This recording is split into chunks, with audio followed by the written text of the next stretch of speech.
అందరికీ ప్రేమ కావాలి, నాకు నీతో జీవితం కావాలి. మా నాన్నకి నెలకి 1,00,000 రూపాయలు సంపాదించే అల్లుడు కావాలి. లచ్చే కదే అప్పు చేసి వచ్చేద్దాం. అయ్యో సిద్ధు, అది అప్పు కాదు, శాలరీ. అందుకే చదువుకోవాలా.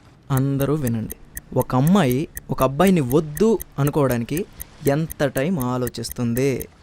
ఓ పని చేద్దామా, ఆ, ఇక్కడ నుంచి 2 ఏళ్ళ తర్వాత ఒక మంచి జాబ్తో వచ్చి మా ఇంటి కాలింగ్ బెల్ కొట్టు. సరే 2 ఏళ్ళకి రాకపోతే నేనే మీ ఇంటి డోర్ కొట్టాల్సి వస్తుంది. అలాగే. మనం పెళ్లి చేసుకోవడానికి కాదు, నా పెళ్లి శుభ్లెక్క ఇవ్వడానికి. అంతవరకు కనిపించి బాధ పెట్టుకు, ప్రేమ అని ఇబ్బంది పెట్టుకు. 2 ఏళ్ళ తర్వాత మీ ఇంటి డోర్ కొట్టాలా? ఎప్పుడు డోర్లేసి ఉంచుతారా? తీసి ఉంచరా? ఏం చేస్తాడే మీ బాబు డోర్లేసి? సిద్ధు, కాస్త జాగ్రత్తగా మాట్లాడు. నేను పూరి సినిమాలో హీరోని అంటుండే, ఇలానే ఉంటా.